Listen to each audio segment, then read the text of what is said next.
Maybe we will not prolong this. Acts chapter 20.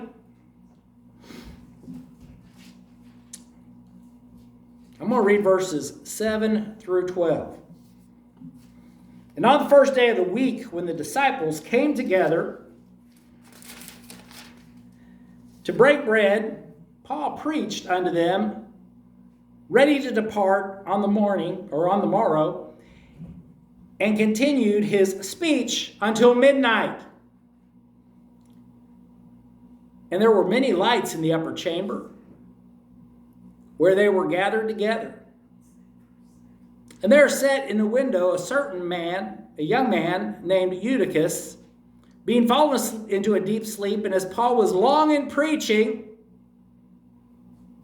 he sunk down with sleep and fell down from the third loft and was taken up dead. And Paul went down and fell on him, embracing him, and said, "Trouble not yourselves, for his life is in him." And when he was therefore come up again and had broken bread and eaten and talked a long while, even till the break of day, he so departed. And they brought the young man alive and were not a little comforted. Let's pray. Dear Heavenly Father, we do thank you for those who have gathered here. And as we are ending this year and looking forward to a new year, we would just ask that you would bless this gathering together. Bless the hearts that have come to honor you for the blessings of this year and seek your continued blessing. Help me to preach this message today. Let me get your word out and let us understand and come away full. All these things we ask in Jesus' precious name, that you would receive the glory. Amen. Amen. Don't really have a title. This is actually the third time I've preached this passage here. The first time we do not have recorded, and I may at some point preach it to record it, but it was a message that I got the idea from Brother Bob Jones. And it was, why did Eutychus fall out of church? And we'll bring that up here again in a little bit. And I was like, well, I know that Brother Jones had that on sermon audio, and I was going to listen to it today. Unfortunately, he preached that at Harrison, and they no longer have a sermon audio page. When you go and click on it, it says that is no longer available, so I couldn't access that. But then I preached a message I guess it was 2021, when I was preaching a series on resurrections, and this is the final resurrection that we see here in the book of Acts. You might remember there were a few that we had throughout the Bible until we get to the resurrection that we will see at the rapture. But the reason why I decided to preach this tonight is we were talking about having this service, and we kind of sprung it on. We talked about it a little bit, but didn't really realize we were going to have it until earlier, and everybody was talking about falling asleep. Oh, I'm afraid I'll fall asleep if we have church, and we're there at midnight, and it got me to thinking about how Paul it says he was long in preaching. So don't criticize someone when they're long in preaching, because Paul did it. So it must be good. Unfortunately, most of us are not Paul. As a matter of fact, we often talk about people being long-winded in their preaching, and it's usually not someone who can preach and keep someone engaged for a long time. We don't consider them long-winded, even if they preach a long time. Some people can be long-winded, like I've already been tonight, just preaching 10 or 15 minutes. But he was long in preaching. They got together. They got together on the Lord's Day. It wasn't called the Lord's Day, probably not yet. We don't see that till later on in the scriptures. But we see here that the disciples had begun to gather on the first day of the week. By the time we get to John's writings in Revelation, he is then referring to it as the Lord's Day. And the presumption that we have is because this was in honor of the resurrection. The first day is referred to as the Lord's Day in the book of Revelation.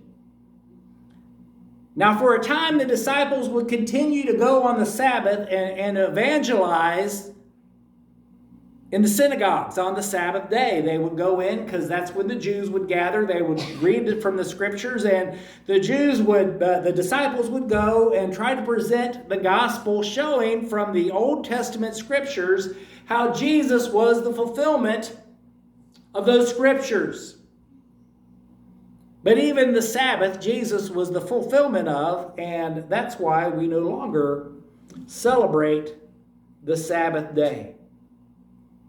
After a while, it became dangerous, and probably the synagogues became shut off to the disciples as the leader of the synagogue. If he didn't want you in the synagogue, he would just say, "You're not allowed in here anymore."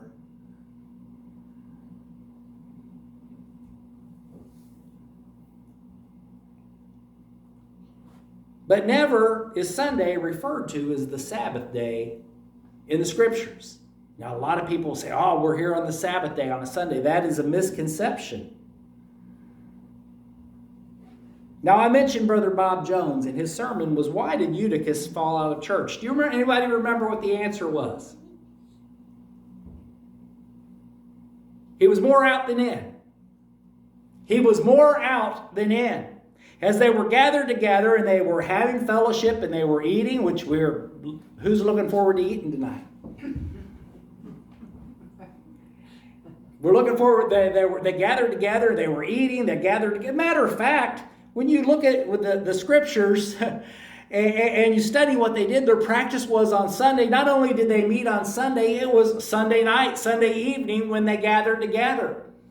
You know, it is our tradition here in this country and in the Western world that we gather on Sunday morning. And a lot of times church is neglected on Sunday evening, is it not? It was on Sunday evening when the disciples gathered together and the Lord appeared to them. And Thomas wasn't there and he didn't get to see the Lord. He didn't meet with the Lord. He spent a week still believing, still feeling that the Lord was dead and gone. It wasn't until the next Sunday when he showed up on Sunday night that the Lord presented himself. And Thomas proclaimed that Jesus was his Lord and his God. But he was more out than he was in. Now notice his name, Eutychus. We don't hear that name too often anymore. Who knows what Eutychus means? I do. I know what Eutychus means. I studied this. I was ready. Eutychus means fortunate. It means fortunate. See, I knew you were going to say what, so I said, I'll repeat it again. It means fortunate. We were driving earlier today. The old song came on, Fortunate Son. We all know what it means to be fortunate. It means... the world would say lucky, but we understand that being fortunate is a result of what? Grace. It is grace. You say, well, how fortunate could he be? He fell out a window and he died. What?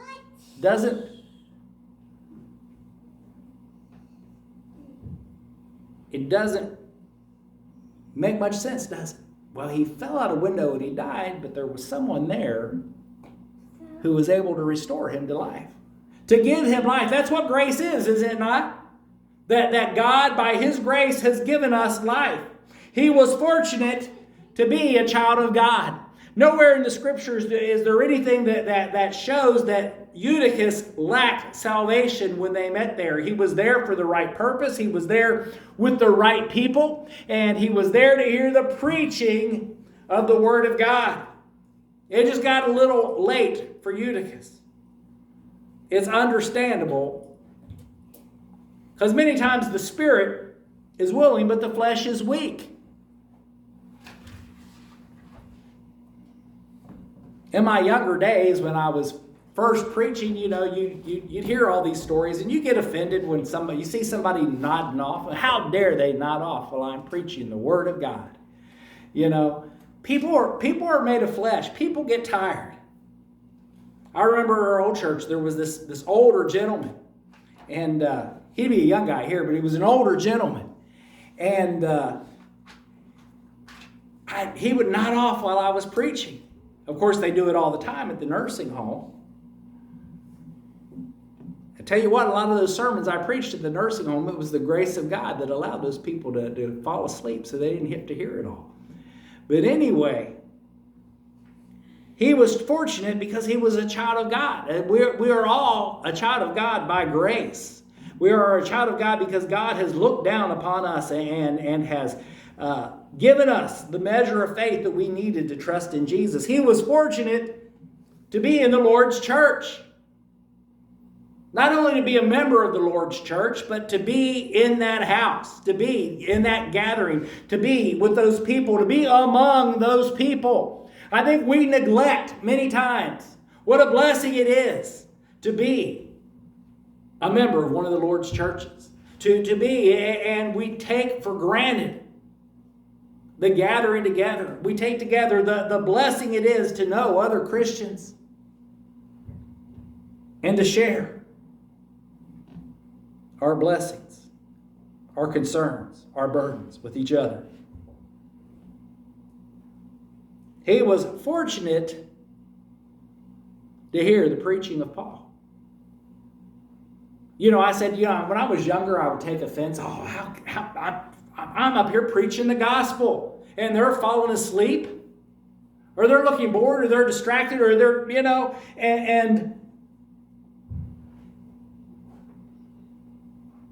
can you imagine being able to hear Paul?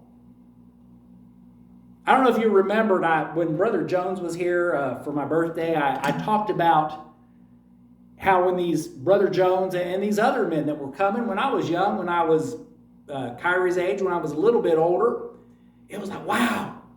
I looked up to these men that were coming and preaching the gospel and looked forward to hearing them, and I held them on a pedestal. Can you imagine hearing the preaching of Paul? How amazing that would be. The wisdom that would come out of that man. I think of people that actually heard the preaching of Jesus and walked away lost and walked away angry, hostile to the gospel that he was preaching. Once again, it's all because of grace. What a blessing we have when we can hear good, godly preaching. Now I said, you'd say, he couldn't have been fortunate because he fell out a window, broke his neck probably. Whatever happened to him, he fell out, but he was fortunate to be restored. He was fortunate. That happened to a lot of people. It's like, they'd be in the ground. He was restored. I'm glad that when somebody falls, they can be restored. I'm glad when I haven't always walked and been what I should be, that God, by His grace, restored me. Stood me up again. I was once again able to go and join with the congregation. Now, we said that he was more out than he was in. That's why he fell out of church. You see people, and this was the point of Brother Jones's sermon that he preached some years ago. You see people that are just kind of partially in. We think, they're half out and they're half in. Some of them aren't even half in. They've got a toe in. They're just barely in. They'll come if maybe you pressure them or their family pressures them enough. They'll come if there's nothing else going on. They'll come if they get up in time. If there's nothing better to do.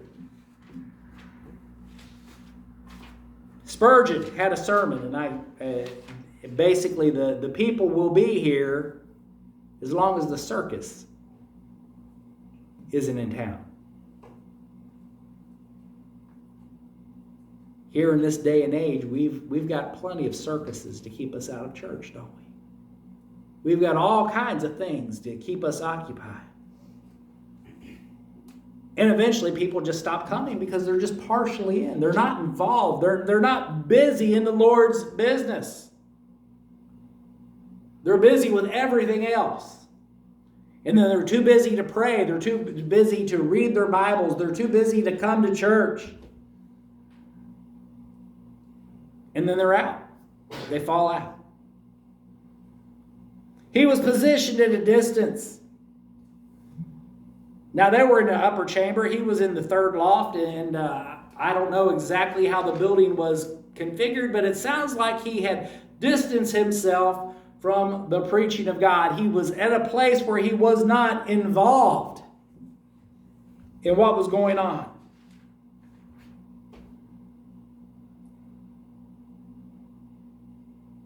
Now, this is just a picture. You can be in the front row, you can be in the back row, you can be a distance from the Word of God.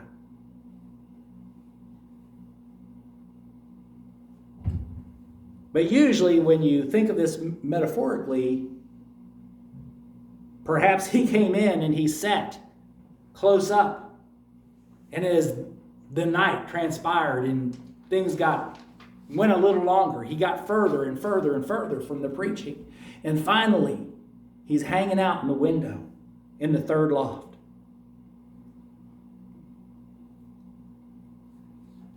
He was postured in sleep. He sunk down. He sunk down.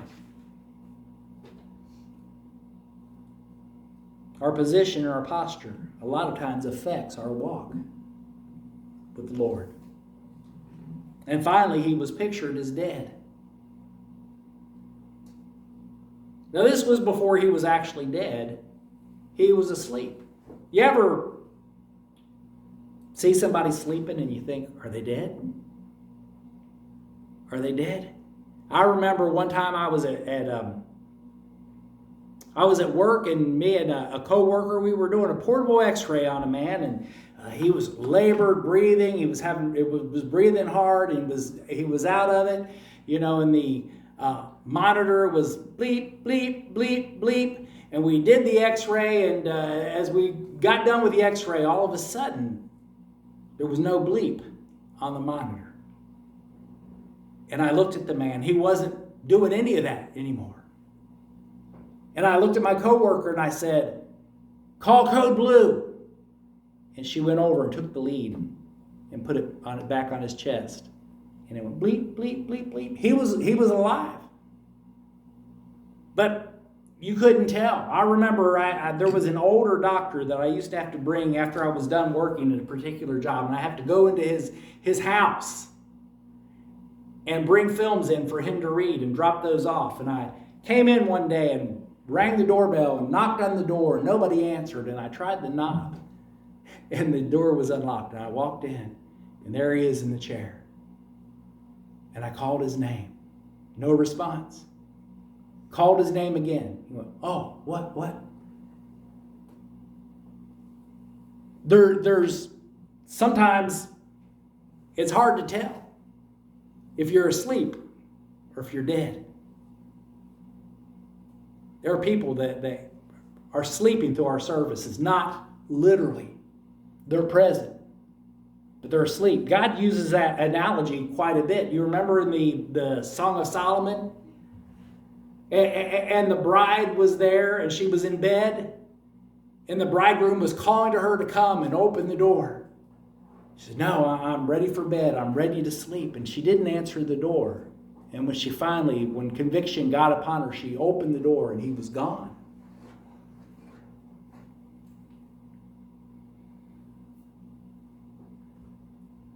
Carl Morton used to tell this joke about someone who died in a Baptist church, and they called for the ambulance, and the paramedics came in and took them six tries to find the right person.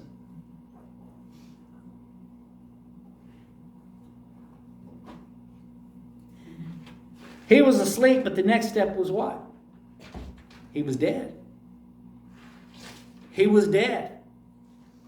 You know, we tell this story. There's a couple of stories we tell out of the book of Acts, and you look at them one way, it's kind of humorous, and maybe later on this was humorous, and maybe they teased Eutychus, years after that, about how he fell asleep during the preaching of Paul, but it was a serious matter when it happened, wasn't it? I think about those vagabond Jews that went around trying to cast out demons, and we thought it sounds kind of funny because they tried to cast a demon out, and they said, in the name of Jesus, whom Paul preaches, we command you to, we cast you out, or whatever they said. And the demon responded, Jesus I know, and Paul I know, but who are you?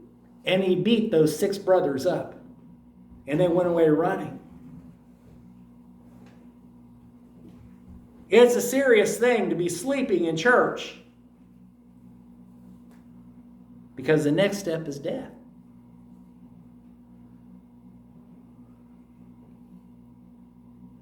So what do we see after Eutychus fell out? We see a concerned church. Churches and church members need to be concerned when we see people fall out of church. We should have a burden for them. Sometimes in these mega churches, they don't know whether you're there or not. People could stop coming and they would never notice. We should have about as much concern for those that fall out or those that are lost. Now the big difference is those that fall out, if they're saved, they're still going to go to hell. And I believe that God will restore those people.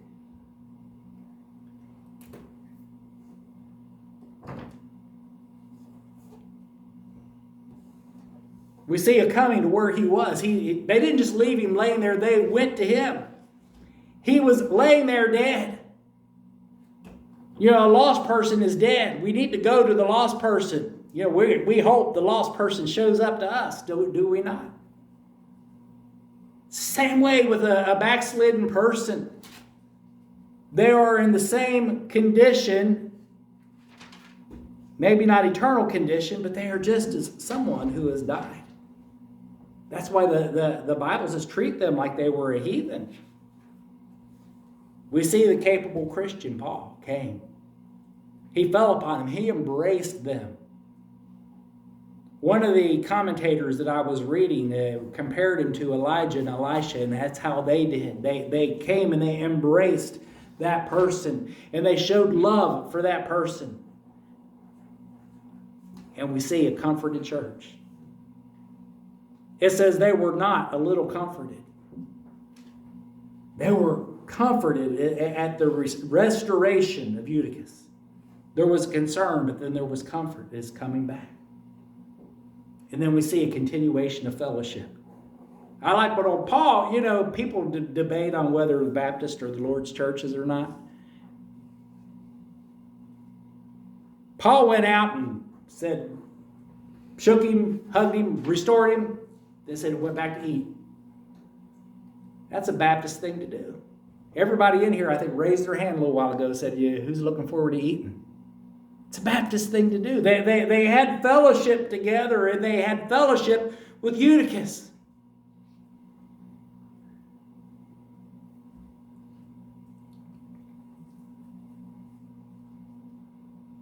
This story is funny because of the way it turned out. It wasn't funny when it's happening. We need to have a concern for those that are outside the will of God. We need to have a concern that we might be that person. As we look forward to this new year, let us seek a closer walk with the Lord. Let's stand.